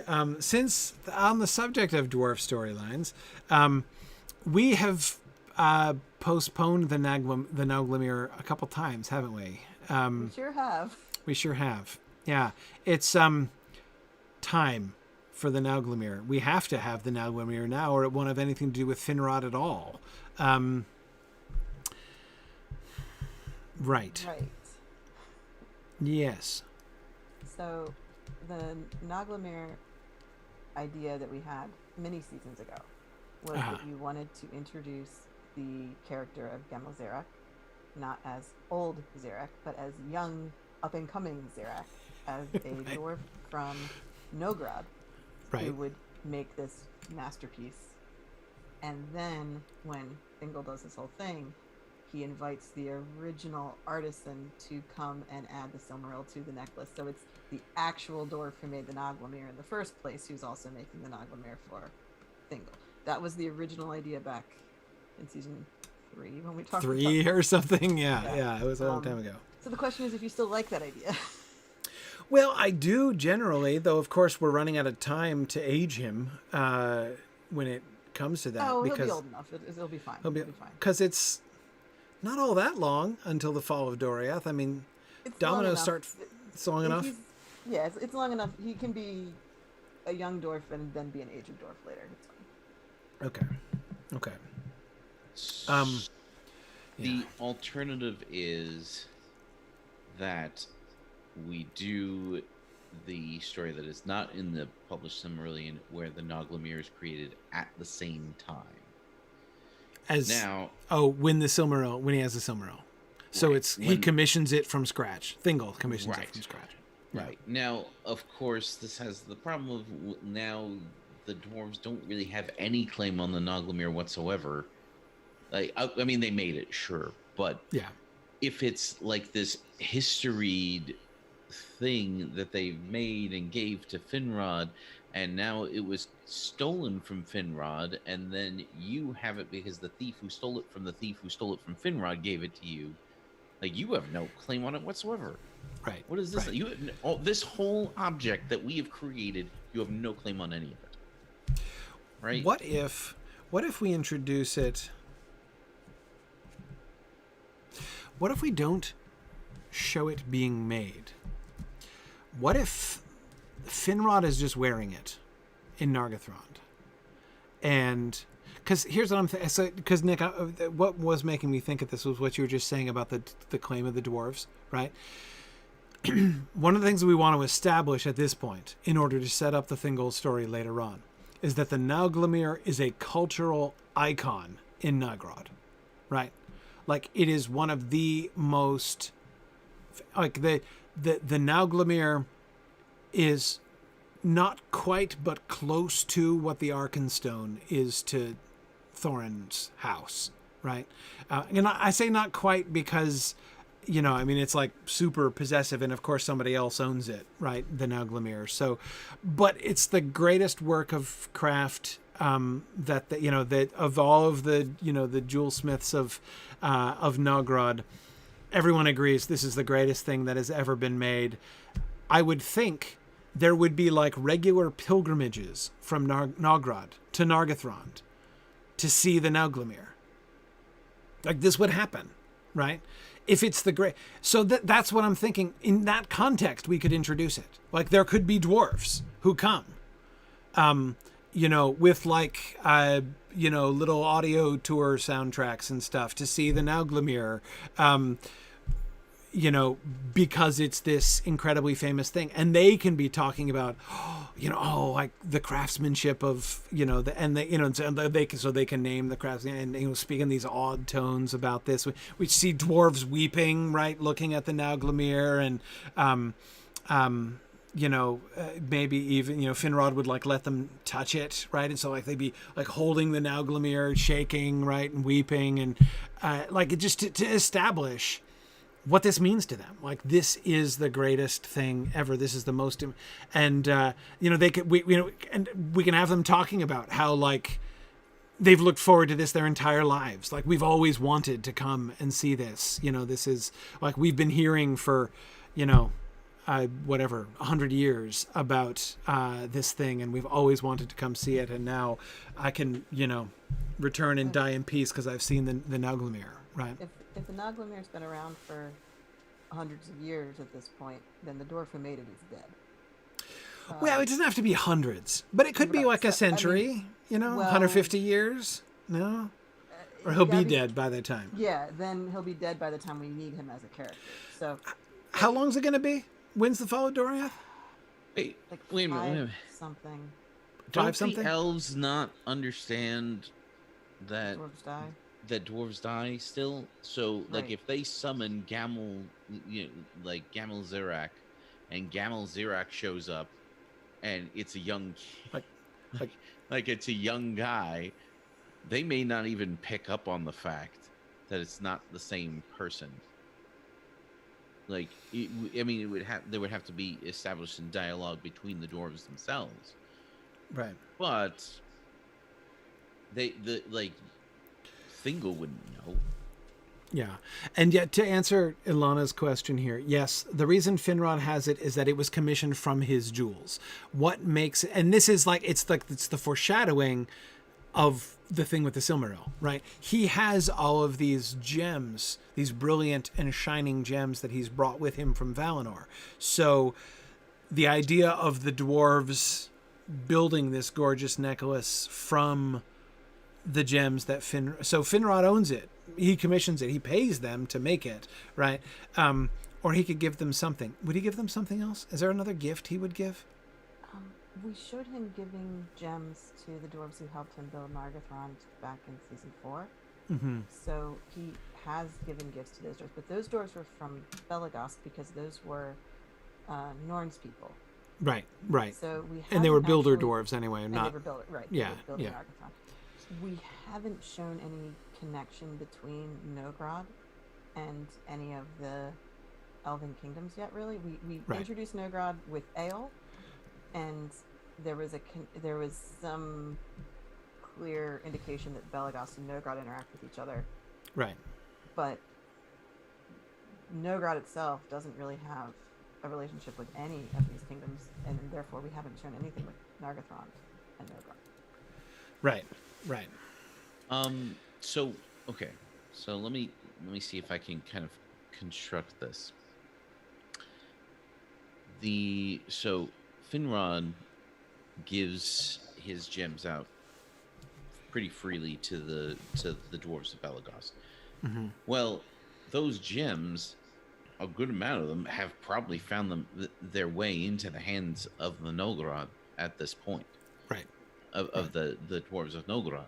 You're right. And so it's not unreasonable to think that early in the season, the dwarves of Nogrod attempting to make inroads with Finrod would show up with this necklace that was made with gems that they acquired that are originally from Finrod's hoard, and to restore it to him, this great thing that they made 100 years ago, right? Made by the great Gamel Zirak, who was our finest jeweler, and to show that kind of reverence early on, because we're not going to actually pay off the Nauglamir story in this season. This could just be something that's happening as background to for example, the arrival of Celegorm and Curufin. They arrive when this is happening because it shows Finrod's largesse, if that's how you pronounce that. The way the way that his treatment of everybody around him has reached all the way out to Nargathrond and is bringing him allies nobody had really deeply considered before. Mm-hmm. Yeah. So the biggest problem I have, though, there's no way, if they made the Nargthrond back home, they're not going to give it back of their own free will. They're not just going to be like, hey, we thought you should have this. Right? Unless they're trying to open up they're but even then, with him. This is their greatest thing of all time. Like, this is the it works better if you commission it. Yeah, I think it's again, they would be what would solidify their connection is him having it in the first place, right? Because then they'd be coming all the time, and it would, and they wouldn't need to, in a sense. The Gamalzirek would have been referred to Finrod by his other dwarf friends, right? Like Norn's people would be like, oh, you want a really nice necklace made? We know just the folks, right? You really want to talk to some of the Nargathrond folks. You've not met them before, but we can introduce you. And they're the jewel folks. They're the metal workers. You'll really like their work, right? So they bring in young Gamalzirek, and he makes the Nauglamir for Finrod, and that would begin a long-term relationship between Finrod and the dwarves of Nargthrond, because again, they would be coming on pilgrimages, and there would be other things. I mean, he would have other gems that he would want to be set, and other beautiful things that he would want made in Nargathrond. And he is, Nick, as you say, he is generous, right? And he is kind. It would be interesting. I mean, even just watching him interact with the dwarves who came on pilgrimage would be an opportunity to show Finrod's kindness, right? I don't know. I kind of like the dwarvish pilgrimage idea, but anyway, I don't know. But I don't. My biggest point is that I don't think we need to we need to shoehorn the making of the Nauglamir into this season necessarily. I think it can have happened, and so I'm trying to think about ways in which it can be brought in. And as you say, Nick, we're not paying it off right away. Like, it's not important in this it's not important in this season really at all, apart from the fact that we want to make sure everybody knows it exists before Finrod goes away, so it's in some way associated with him, right? I mean, that's why we're talking about it as part of the very beginning of, hey, what needs to be in season 6. Exactly. As for what it shows about Finrod as a leader, it shows his ability to make friends with everybody and form these alliances. Yes. Which is going to be in contrast to anything Feanorian. So that is an important aspect of the conflict between Finrod, Orodreth, and Gil-galad versus Celegorm and Curufin. I'm seeing this. Yeah. I'm seeing Finrod interacting with dwarves, like the pilgrimage dwarves that I'm imagining coming in, right, as part of a before and after sequence for Nargathrond, right? Mm-hmm. And so that we can help to see the Feanorian logic stands to some extent. Like, there is a logic to what they're saying. Like, they are good at military stuff. They are good at defensive fortifications. There might be, if things went well, right, some kind of advantage to having them in Western Beleriand and assisting with the war efforts over there if they played nicely with others, right? But we will be able to show what you're losing by downgrading from Finrod in peace and harmony to Curufin and Celegorm divisive and, wrecking everything as far as the political alliances and everything are concerned. So that's probably how the dwarves fit into this. Yeah. Just to just as a simple illustration of what Finrod does really well as ruler, what makes him a good king, even if Celgrim and Curufin look down on them. And again, it's not that there's no justification for what the Feanorians think about the others, right? They're not completely correct, but they're not totally wrong either. And yet it will enable us to show that, and also in the course of doing so, establish the existence of the Nauglamir. And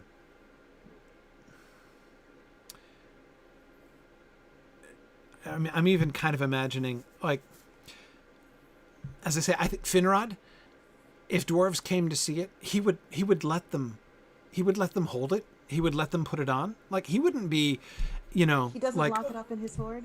He doesn't lock it up in his hoard, right? He would be generous. He would be, appreciate that they also, and he would be standing there and like admiring it with them and being like, yes, it's amazingly beautiful. Does he wear it whenever he's receiving dwarvish visitors? I don't think he necessarily wears it routinely. In fact, or maybe when dwarvish visitors come, he doesn't wear it on purpose, right? So as to be able to sort of show it to them more and not be like flaunting it in their direction necessarily. So there's a question, and it didn't come up when we talked about the ban. But originally, the ban was supposed to include a ban on the wearing of jewels. Now, that kind of slipped under the radar. That wasn't said in the scene. Kind of did. But I feel like, are we abandoning that, or are we not? Or is that something we need to figure out next time? Well, it is getting late. We should probably, and we can't answer every question here in the first episode. Yeah.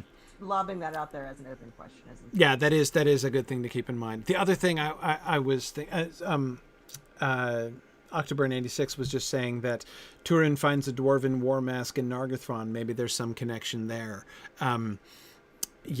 Actually setting up Turin's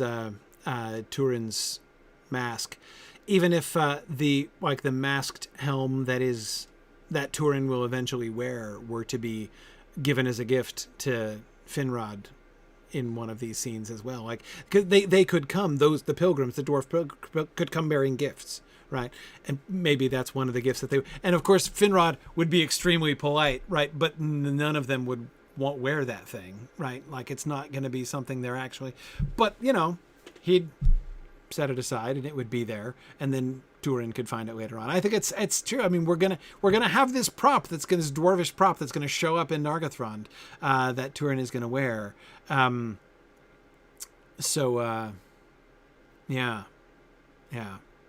because he's already lost the dragon helm by that time, right? Yeah. Well, that'll depend how we do Turin's story. Yeah. There's a few variations on Turin's story that there are open questions at this time. There are, and that is way beyond what we're going to discuss this evening. All right. With that, we have begun talking about. So in this session, we have succeeded in talking about the things that we need to talk about.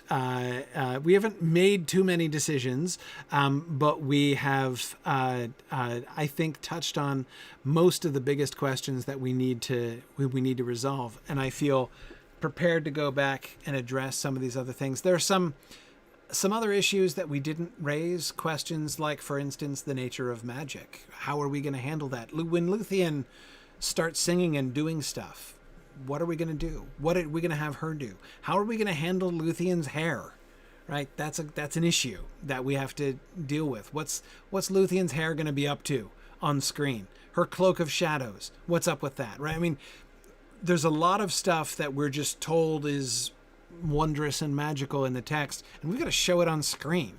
How are we going to do that? So that's another issue that we're going to come back and talk to. So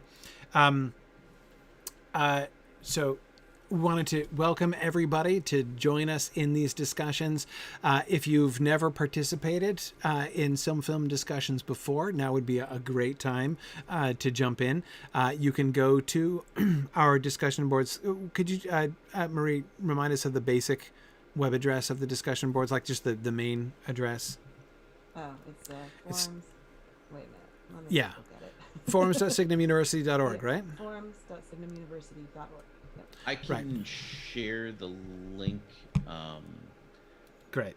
to the post that has the Some Film Bible link in it, which will also There you go. have Nice. the link to the forums themselves. So Absolutely. Yeah. So we invite folks to jump in on those forums. So yeah, go to forums.signumuniversity.org. You'll see the Silmarillion Film Project forums there. A lot of the discussions and the hard work, you could get involved in helping with the script planning and script writing process. There are lots of other creative ways to get involved. We have people who help with visual design, whether it be props or costumes or sets. We have people, we have, of course, Philip Menzies, who leads our musical team, doing musical compositions and working through the score and stuff. There's all kinds of things that we have going on in the Film Project. We always welcome new creative minds who would like to jump in and help us with this process as we're going through. It is more fun with more people involved. So we will be working towards our episode by episode season outline. That's kind of when we get there, that's when we know we're done with the pre-production part of season 6. We will continue to discuss some of these the issues that we've raised to make some decisions about how we're going to do things, so that then we can proceed to planning and working out some of the details. But join us next time. So our next session will be 2 weeks from now. So that'll be on the, what does that make it? The 16th, I think, of December. If I'm doing my math properly in my head. Yes. Yes, that's right. Okay. Thursday, the 16th of December, we will be back for session number 2. And we look forward to seeing you then. So thanks for joining, everyone. And I will say, as always, thanks for listening and Godspeed.